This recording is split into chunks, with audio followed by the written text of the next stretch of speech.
Hello, welcome to the live stream. Thanks so much for joining us live. My name is Nadia. I'm a UK Global Talent Visa recipient and coach. Let me know in the comments if you're watching this live. Say hi in chat. Always curious to hear who is watching live, where you're joining from, what you do for a living, and all of that stuff. So today I'm joined by one of my former clients who will share her visa story and her visa journey. This live stream will be very useful especially useful for designers, obviously, but generally for anybody applying for a technician visa as a tech talent. So yeah, if you have any questions, feel free to drop them in. Welcome, Sneha, to the live stream. Hi, Nadia. Hi, everyone. I'm happy to be here. And thank you for having me. Sure, thanks so much for agreeing to do this. Maybe we can start with a little intro. You can tell us a little bit about yourself, your professional journey, so that people can see if they can identify with your experience and see if it's relevant for them. Yeah, sure. An independent brand designer. So I've worked through my career with tech companies, usually early to mid stage companies. So I've worked a good part of my career in house. But for the last 5 years, I've been an independent designer. So I run my own studio practice. I'm a team of one, and now uh, and in many ways, thanks to you, I'm based out of London, but before that I was in Bangalore. And yeah, I've been working as a designer for about 7 8 years now. Yeah, but independently for the last 5. Yeah. So I think that's one of the things that was interesting about your profile when we initially talked is the fact that you were an independent designer for a part of your career, which I think is fairly unusual, but still, as we can see, you can make it work and still get endorsed, because what matters most of all is having the actual recognition in the industry and having the personal brand that you have and the experience that you have, and then you can get endorsed. So what was your journey towards the visa? How did you hear about it? How did you start gathering information? And yeah, what was the process of starting to prepare? Yeah, I think once I had decided that I wanted to explore options in the UK and move here, I think the standard options are to find a full time opportunity, something that gives you sponsorship as well. And then through some other designers who I know of through the internet and through just like mutual friends, I heard about the UK's Global Talent Visa. And that's basically how I learned about it. Then I learned about the different categories. I spent a lot of time figuring out which category would be appropriate for me because there's an arts one, but I eventually applied in the tech category. And I'm sure we'll talk more about that. But yeah, that's basically how I heard about it. Then obviously I did some Google searches, came across your YouTube channel, and yeah, just read a lot of stuff that I could find online. Yeah. So initially, when you first started, as you said, you were thinking between tech and arts. Maybe you can talk a little bit about the process of making the decision which route to go, because I also know that that's something that designers think about a lot. Yeah. So I think my profile is a bit unusual in the sense that I'm not a product designer. I'm not a designer. I'm not a software designer. I have never done like UI UX design in a big way. I am I'm a branding expert, but all of my work has been for tech companies. So I think that was something that from the beginning I was a little bit unsure about. Um, my education is in graphic design, which would be considered more closer to the visual art side of things. But on reading the requirements of the arts category, I didn't feel like my profile very well fit that because a lot of my work is now considered commercial art, not really, kind of visual arts or any kind of performing art or anything like that. So, in that sense, I didn't really fulfill the arts category either. So then it became a question of, I do have some, um, I have a background and my experience is more in the tech category. How can I now position my profile and my experience and my what's the word, like my documents in line with what the tech nation requirements are. Yeah, I think this is where the difference lies, is the commercial aspect of it, and whether the art is commercialized or not. And in your case, we were focused on figuring out how to show that your branding work was actually essential for company's success in terms of basically their commercial success, which I think sounds really like an interesting challenge, right, to make this case work. So I'm really happy that we get to record this. So in terms of the actual details of the application and the case, because I think this is what people really want to learn about, like, Just give me a second. okay, My cat sure, wants sure, to leave the room. Just sure, yeah, of course. Okay. Yeah, I was distracted a little bit by Sneha's cat, of course. She needs to leave the room. Guys, if you're watching this live, let us know in the comments. Say hi. I see people watching, but everybody's silent. Let us know if you're I'm okay. back. Yeah, bringing it back. Yeah, of course, the cat needs to go out. Yeah.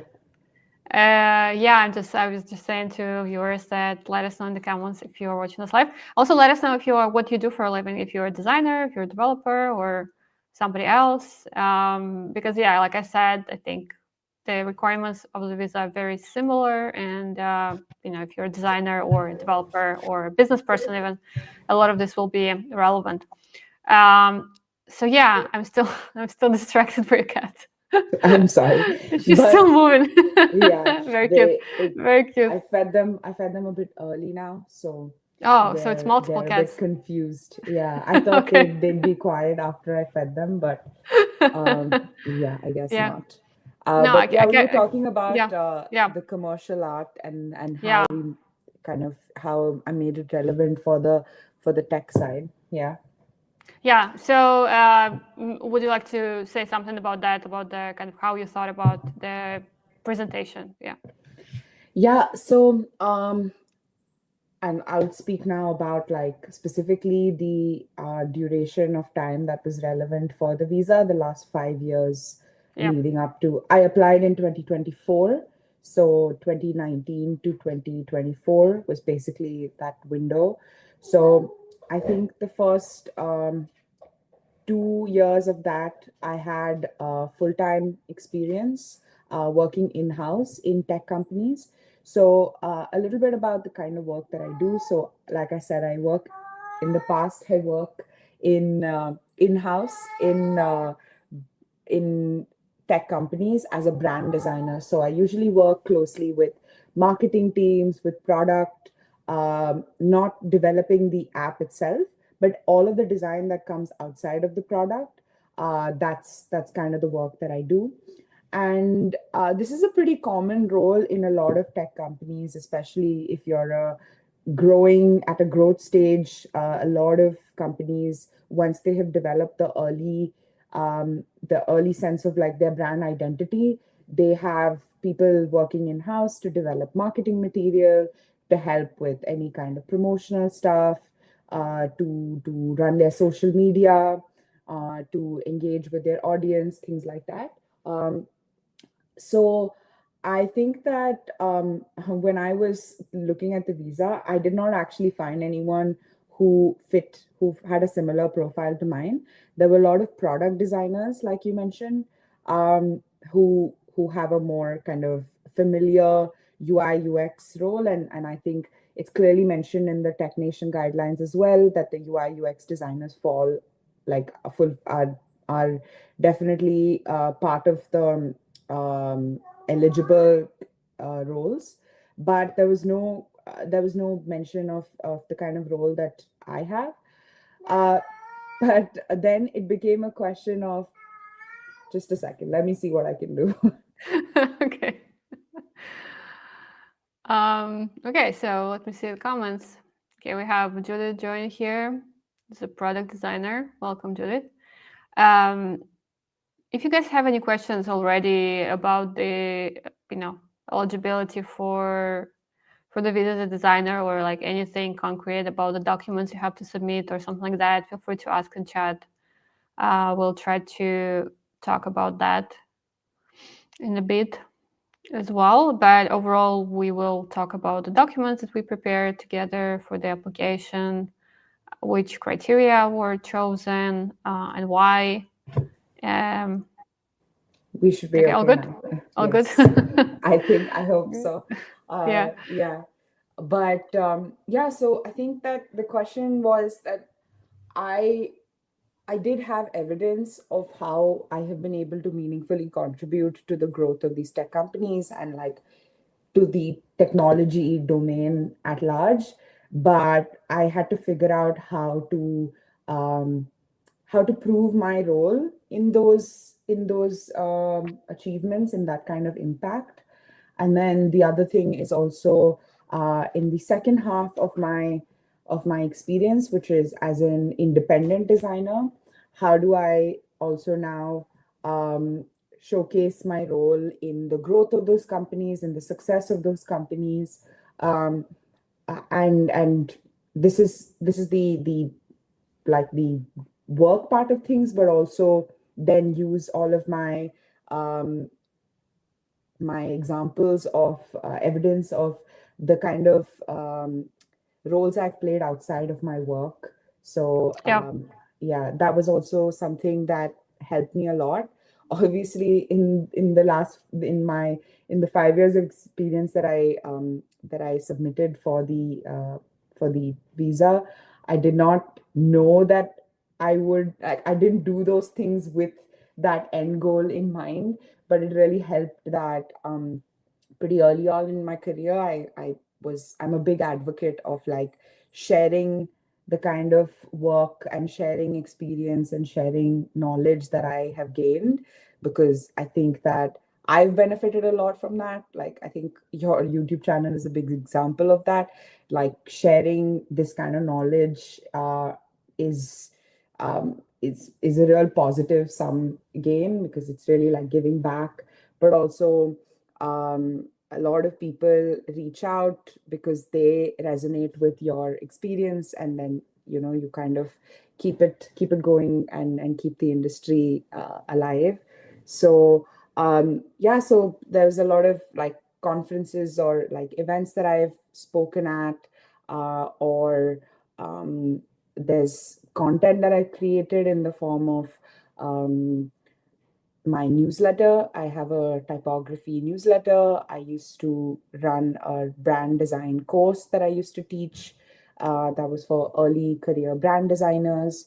And then, of course, there's stuff that I've like interviews, podcasts, uh, YouTube shows, and things like that that I've been a guest on, that people have very nicely invited me to.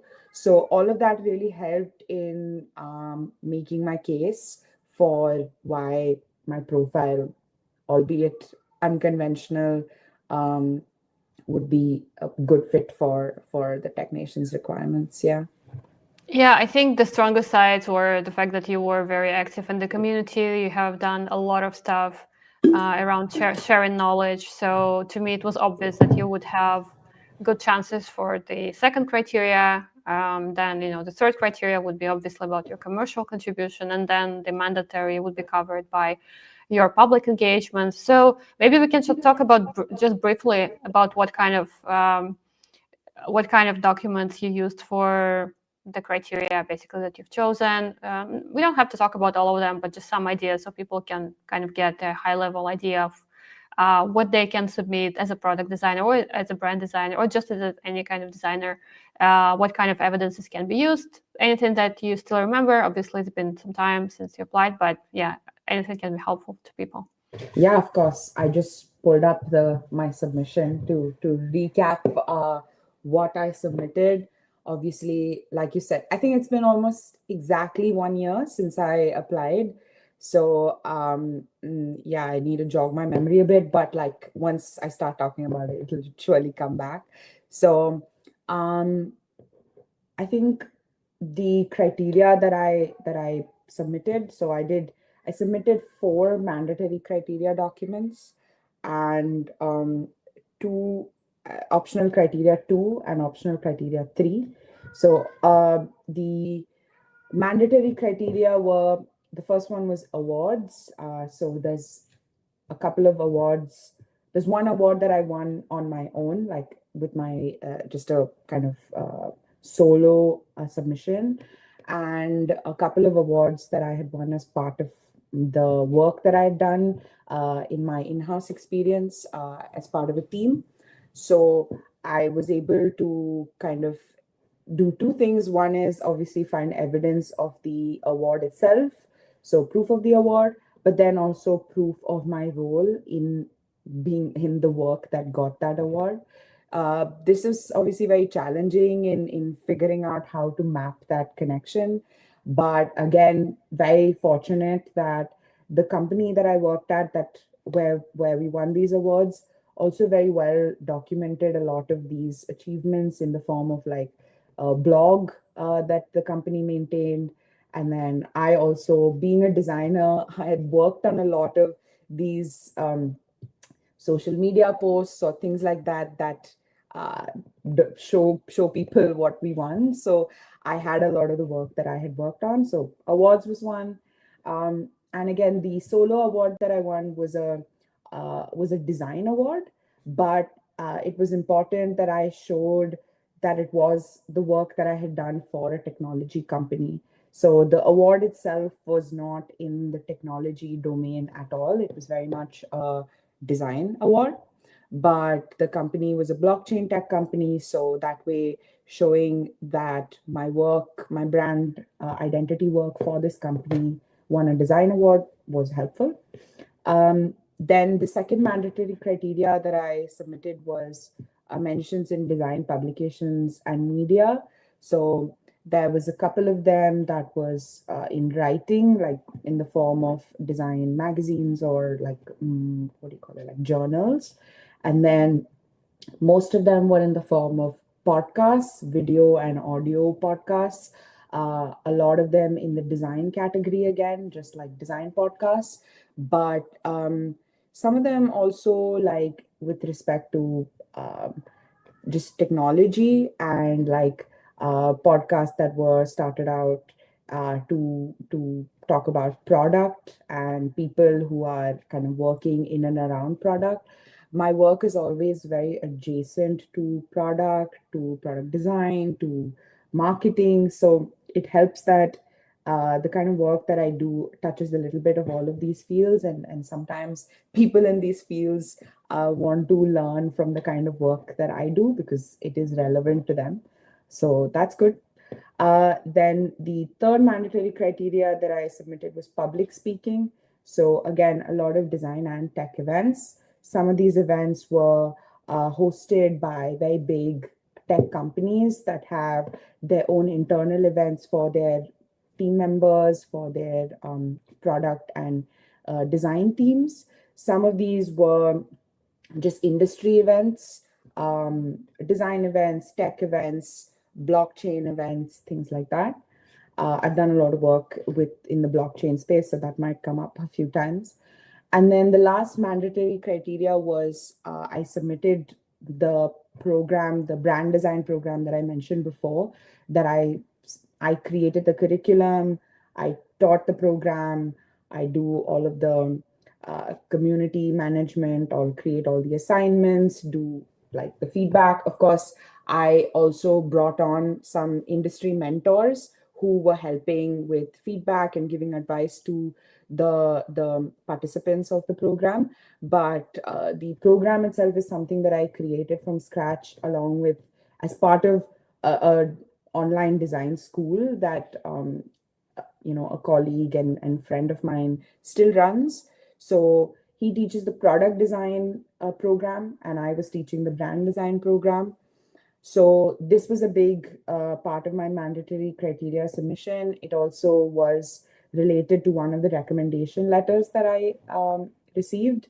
So because I've taught between the so there's two editions of the program that I've taught so far, and it's almost about 100 students that have taken the program. So that was a really big number, but also the kind of impact that the program had in their careers in the tech space. So many of those students obviously learned design, but many of them work with tech companies. So either have joined in-house roles similar to the kind of roles that I have had as a brand designer, but many of them um, are product designers in these companies. Some of them have started their own practices, but a good chunk of them work with tech companies. So I think I was also able to prove my influence and impact in the tech industry, not just through my work and my experience, but also through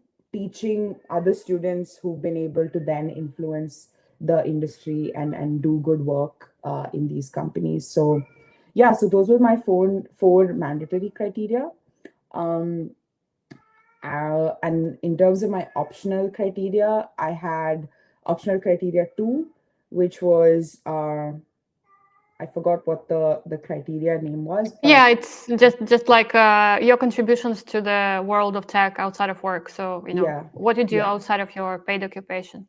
yeah. So there, the three documents that I had was the design resources that I have created and that I've kind of made. So one was, like I said, the typography newsletter. There's also some brand resources that I have created and just as public good. So that was one. Then outside of the brand design program BX that I created and teach, I also have taught and been a mentor in some other online courses and hackathons and things like that. So um, I had to, again, like, there was a product management program that for design for product managers. There was the some hackathons. There was also product design programs where I was the brand kind of expert and mentor. So that was my optional criteria two. And the last one for optional criteria two was that I'm a part of a few design collectives, and these are pretty like well known in the blockchain web3 space.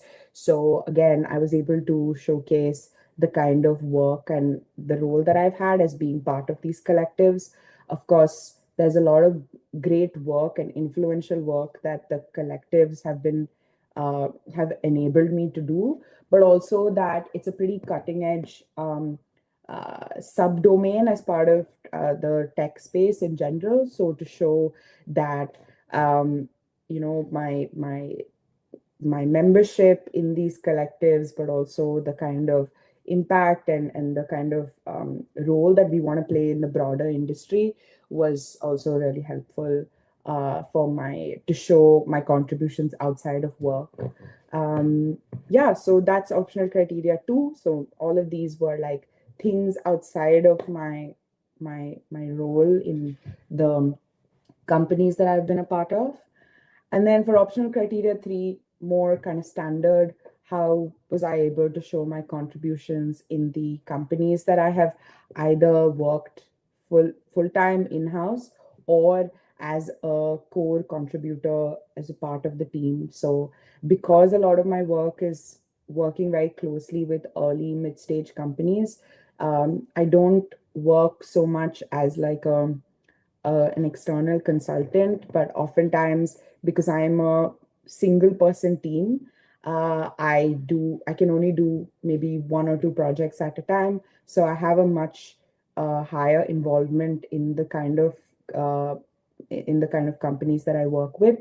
So two of my optional criteria three documents were my full time roles, and the kind of impact that I had in those roles and what impact the company was able to make through that work.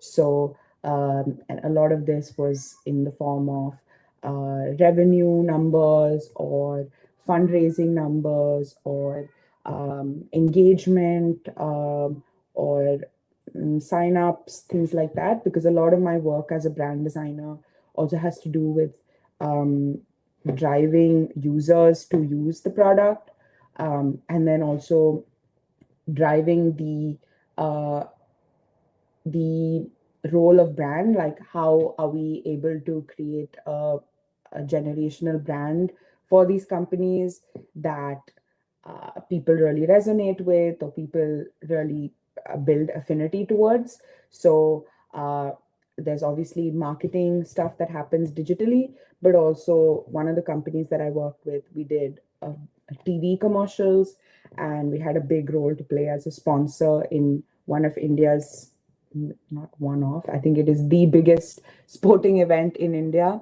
So to show what kind of role as the leader of the brand design team, me and my team was able to we were able to create for the brand. And the kind of, there's a lot of like, I realized through this process of creating my evidence, it's mapping each of these connections, right? Like, you have a role as an individual in a team. The team has a role in a certain campaign or in a certain kind of feature or product. Then that product or feature or campaign has a role in driving some kind of numbers, and through the evidence, you basically have to find a way to map that all the way back to you.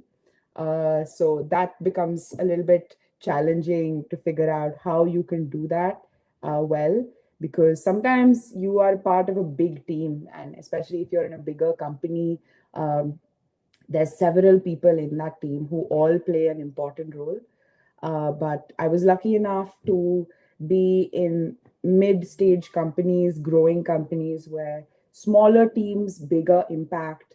I also led these teams internally, so I was the creative lead at these companies. So again, it was a little bit more straightforward for me to showcase my role in that.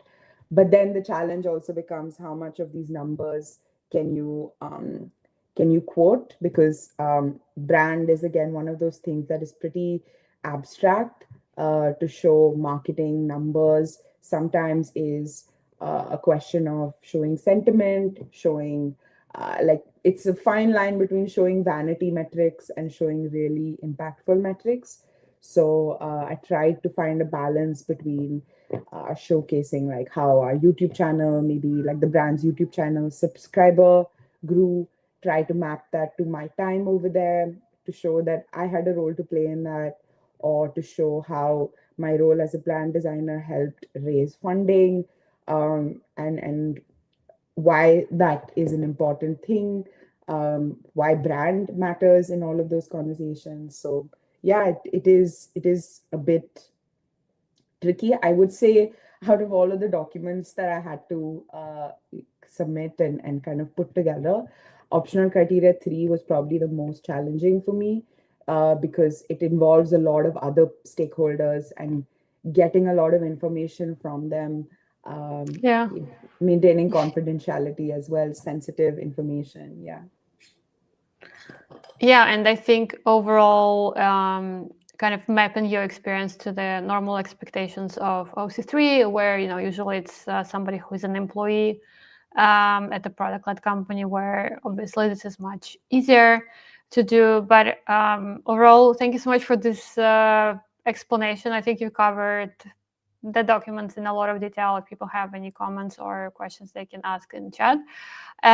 So I think the next big part of the application is the letters of recommendation. People usually ask, what kind of experts can support me with the letters? I mean, obviously, it's not like giving the names of the people. It's more like what kind of specialists and how did you go about choosing them? And in general, any tips or tricks on choosing good experts for this?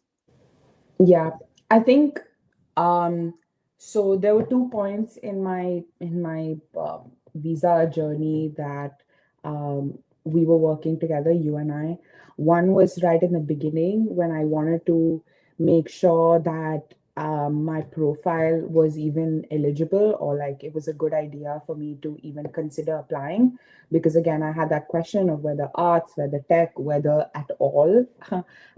So I think the first thing that was really helpful, because I came in not knowing how I should think about my application, and one of the things that you shared with me about my recommendation letters was to find Googleable people, like people who are, renowned in the industry. Maybe they're not just like generally famous, but they are famous within the tech space. There are people who have a reputation that can be, kind of quoted.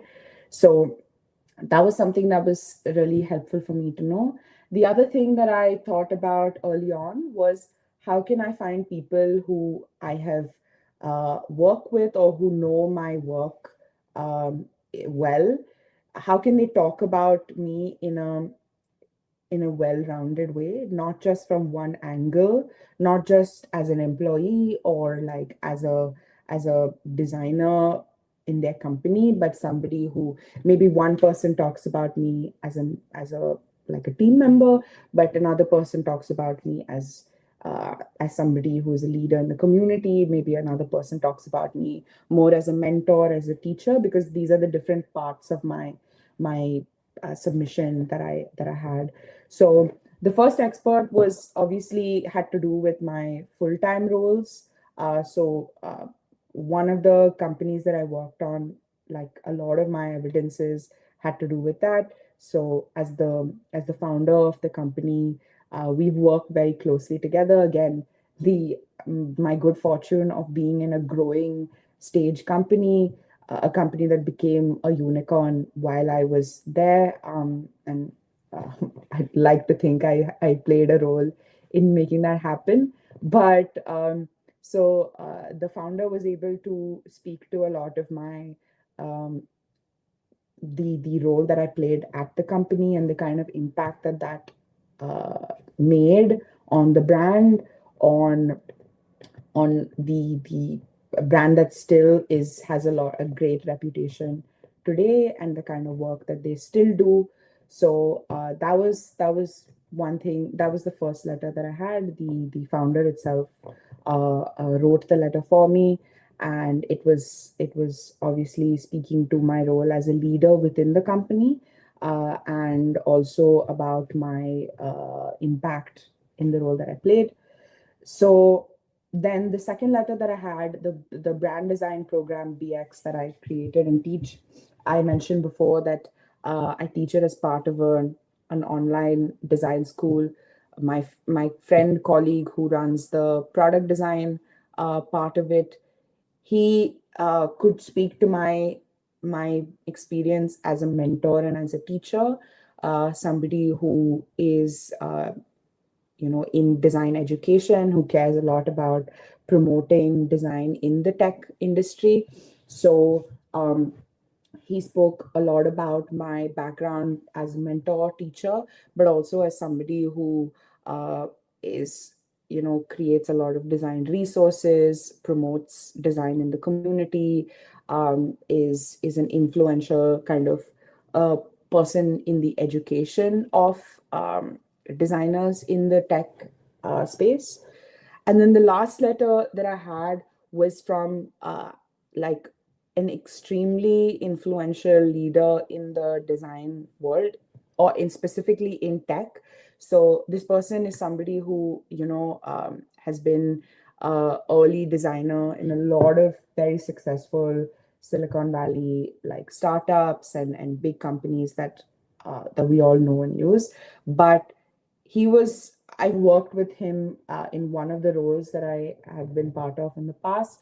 But more importantly, he is someone from the community who spoke about my role as an influential leader in the community, as somebody who cares about like design, brand, but also like bringing in more women into the tech domain, also speaking a lot to the kind of um, underserved serving of like brand in the tech space. I think product is something that people invest a lot of money on, like on product design, but brand is something that is, especially, and a lot of this is in the context of India.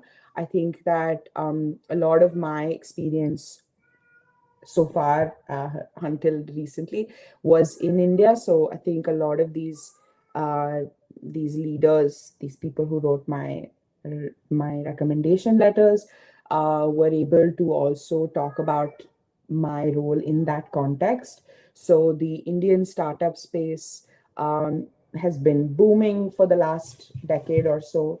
But brand is something that I think people are investing more in only fairly recently, maybe in the last like 3 to 5 years. So so the last leader is also able to speak a lot about how I play a big part in that, and like people like me are driving a lot of those um, decisions and like bringing more brand designers into tech.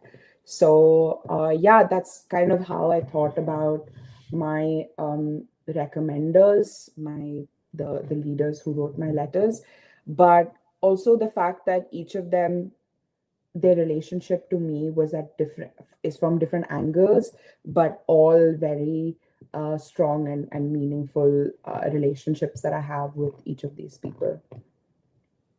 It's amazing. I think you had like a perfect case. Because when I coach people, I always try to advise them to get letters from experts from different spheres of life so that they can talk about them under different angles, right? So somebody from a job, somebody from the community, somebody from some other sphere of life. And it's quite rare actually that that's possible in the way that it was possible in your case. And I think this was another thing that made me very sure initially that you'd be able to get the visa, because you have such a big impact on the community and you know a lot of people in this space. Definitely something to consider for people planning to get this visa in the future. It's always good to have a strong network. A network really can help you with this application so much. You need to have those strong connections. So I think this was super useful. We only are left with like 2 remaining documents, the CV and the personal statement. Do you have any thoughts on that or any memories? Memories. I think that these are the two documents that I think I made first and last.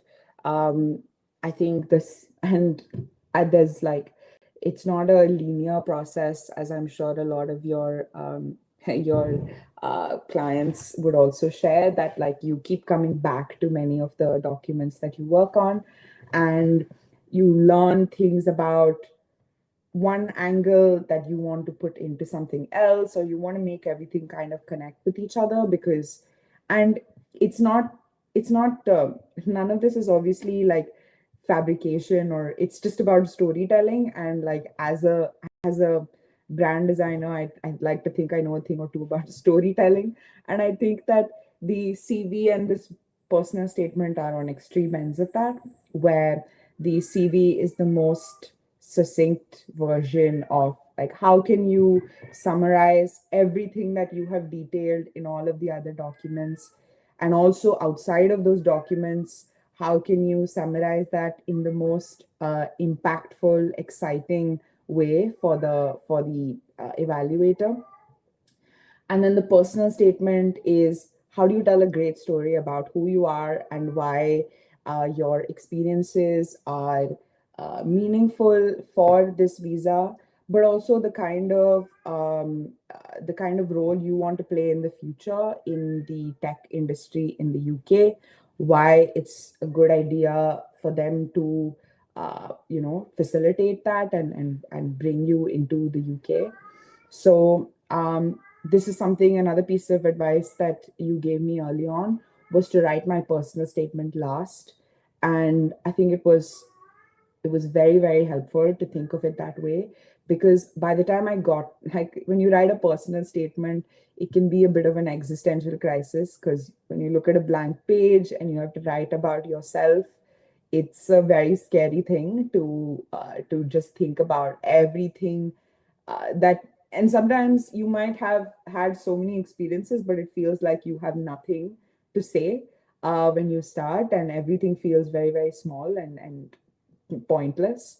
But after having spent so much time like writing all of the other documents, when you write the personal statement, it's very fluid. It feels much more natural. Um, a very good friend of mine, from the beginning of the process, she kind of helped keep me accountable, or to write all of my documents and to stay on track. So we used to do calls every morning for like 30 minutes to just check in and to kind of, she would help kind of proofread my documents, or we would discuss if I was stuck anywhere. She was obviously doing her work during the calls. I was doing my work, but in between, we would kind of check in with each other. And one of the things she helped me with in my personal statement is she told me to write my personal statements almost like how you design a product with like, low resin, low-fi, mid-fi, hi-fi, like there's different versions of it. So the first version of my personal statement was just bullet points. She just said, actually, the before that, the first version was just me writing about why I wanted to move to the UK, what I was excited about, and just kind of putting pen to paper, just writing something. It had nothing to do with my experience or any of my documents, but that was the first version. The second version was just bullet points, like what are some of the ideas that I want to cover in my personal statement. So those are as points. And then the third version was like, okay, elaborate the points a little bit more, just kind of just make them a slightly longer paragraphs. And I think this also really helped me because every time I would come back to my personal statement every few weeks, so I didn't write it in one sitting. I wrote it, I would work on other documents and then come back to my personal statement every week or so. And when I would come back, I would have learned something new about some of the other documents, and it would make it easier for me to write my personal statement. And then the other thing is that because I had the previous version of my personal statement, I wasn't starting from scratch. I would just keep kind of developing the previous version into the next version, into the next version. I may have written like 5, 6 versions by the end of it. But that's how it goes. Like it was much better than trying to.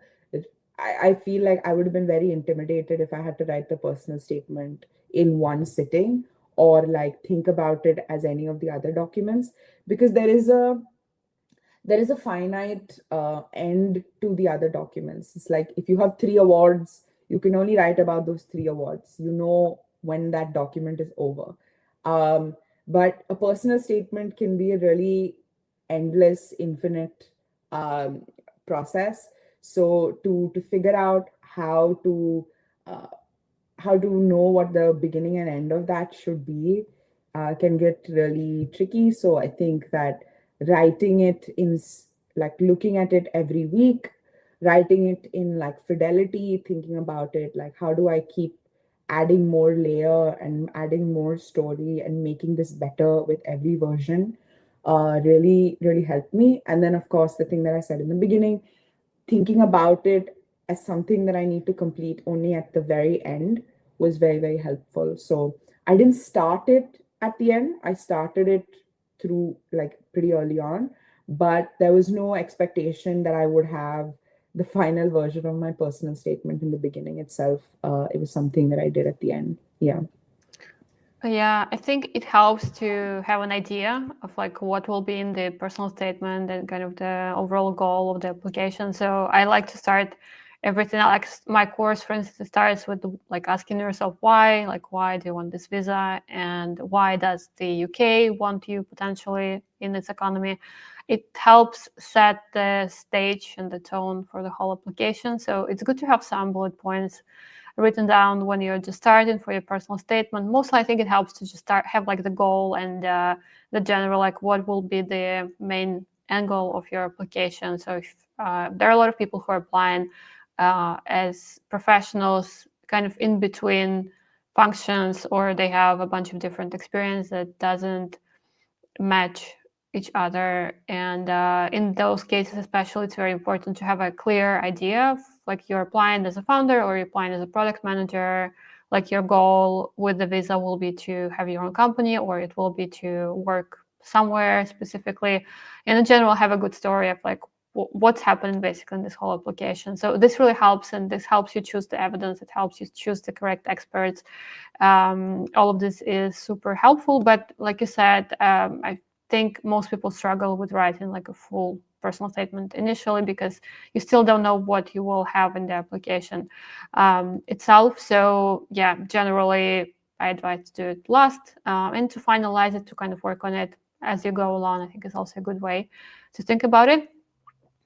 Okay, so as you were going through the process, what would you say was the hardest thing for you um, while doing it? Um, I think I mentioned this early on. I think the hardest thing for me was the optional criteria three, and specifically, two things. One was getting the right kind of data from people. So there were maybe certain kind of impact numbers that I had a role to play in. But to get those data points from various people, like these are now past companies that I have been a part of.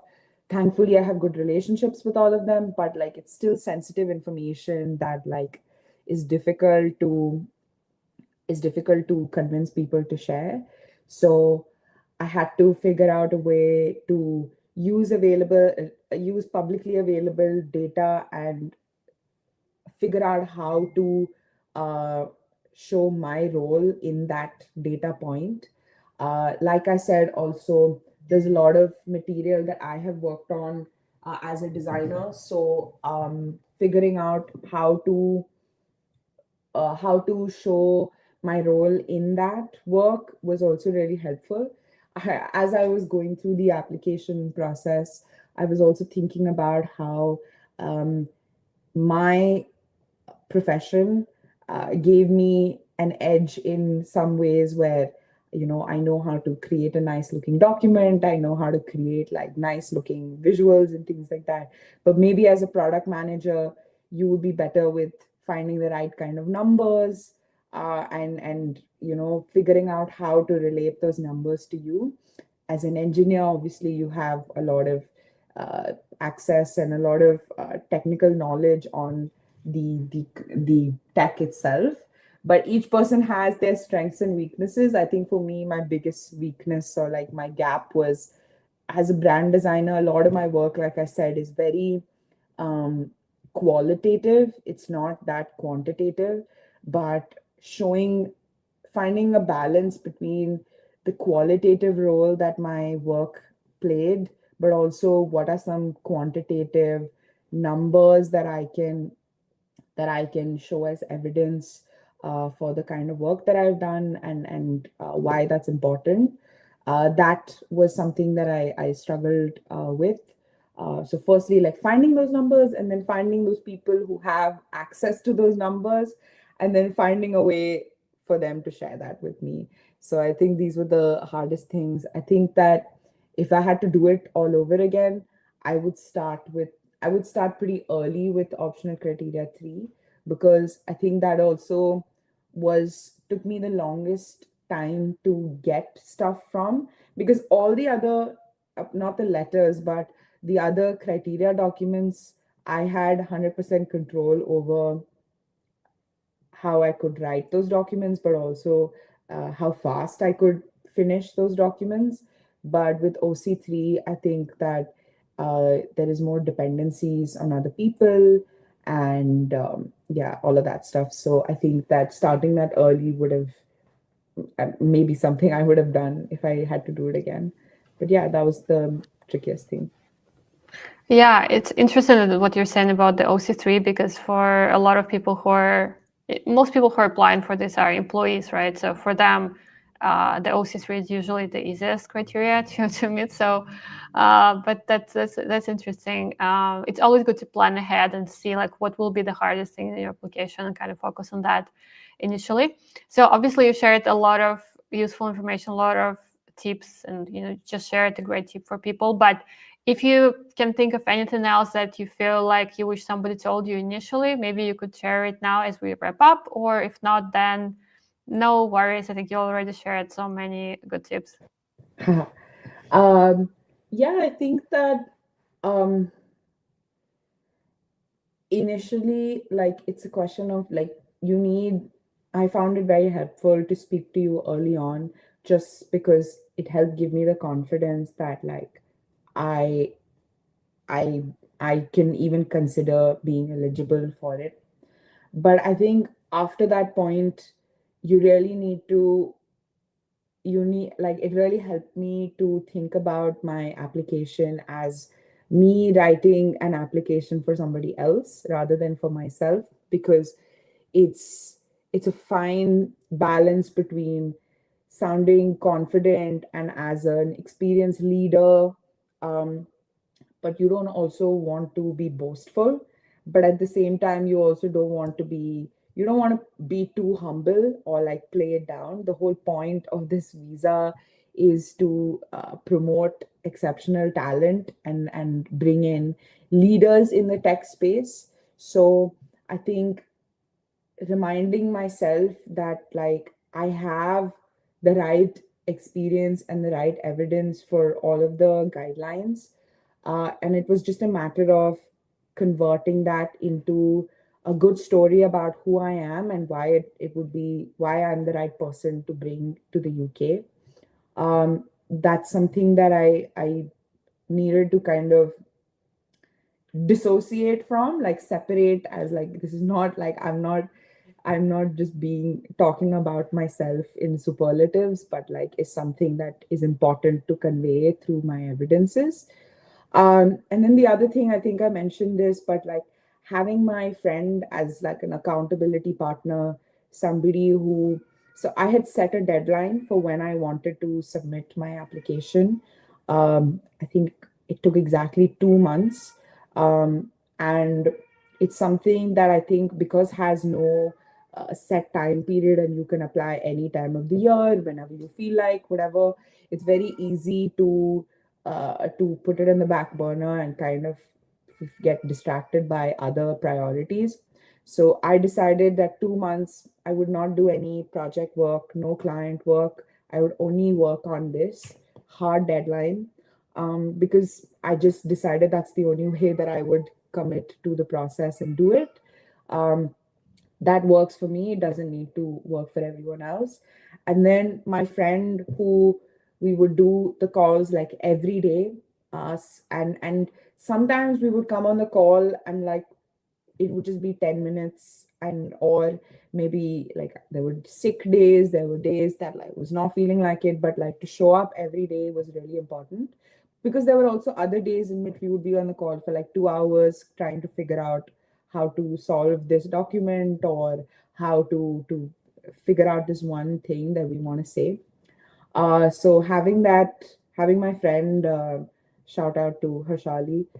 So having her be there and like just as a sounding board, right? This is a pretty isolating process. You're just thinking about you and your experience and talking about yourself in like with all these big amazing words. So having somebody else edit for you, having somebody else tell you when this is, you should talk about this more, when you should talk about this less, um helping, kind of just, and sometimes this person needs to be somebody who has no stakes in the matter. Like like you could have a family member or a partner or something like that also help you. But having a friend who is not attached to you in so like personally in this situation, but obviously is a well-wisher, is was a really really helpful for me. I think that I would not have been able to get this done in time and do it without her help. So yeah, I think that was something that really, and this person doesn't need to be an expert on the visa, doesn't need to be an expert on you. This person just needs to be another person who is willing to keep you accountable and has can help you edit a document and proofread stuff. And yeah, so we had a Google Sheet where we would track all of the documents and the status of the documents, uh, if there were any dependencies. So yeah, having her help that through that process was I would highly recommend it. Yeah. Yeah, really cool advice. I've had quite a lot of people who had their partners help them. So very often there is, I don't know, husband is applying and the wife is helping him proofread or edit stuff. So yeah, it is a team effort. There is so much work to do. I think even if you work with a coach who's checking stuff, there is still just so much actual writing of documents that it's a big project, right? So yeah, It congrats really is. again on completing it successfully. I think you were you endorsed very quickly, or am I Yeah, I think in misremembering? like 2 3 weeks. Yeah, Yeah, it yeah, was pretty amazing, quick. Yeah. amazing. Yeah, Yeah, and yeah, it was definitely one of the hardest things I've ever done. But a very uh, meaningful and important milestone in my life. I think that not just for me, but like for like just in my family, or like just to kind of yeah, uh, it's a big deal. So it, it's like the culmination of so many experiences and achievements that you have in your career, to summarize that in the form of just these documents is a big effort. And um, anyone who does it, like I have a lot of respect. And but it's worth it. Like at the end of it, it is something that um, you can look back to and be proud of. Yeah. for sure. Well, I love this, such a uplifting message at the end. Thank you so much, Neha, for sharing your story. Yeah. Congrats again on getting endorsed, and hope this interview was useful to people. Well, there will be probably comments with questions, so I'll be answering them later, synchronously. Yeah, thank you everybody who joined live. Thank you everybody who will watch this as a recording. Thank you for sharing your story. Thank you, Nadia. And again, I think I mentioned during the the session, but like from the beginning, even before we were working together, I think your YouTube channel is an insanely amazing like resource.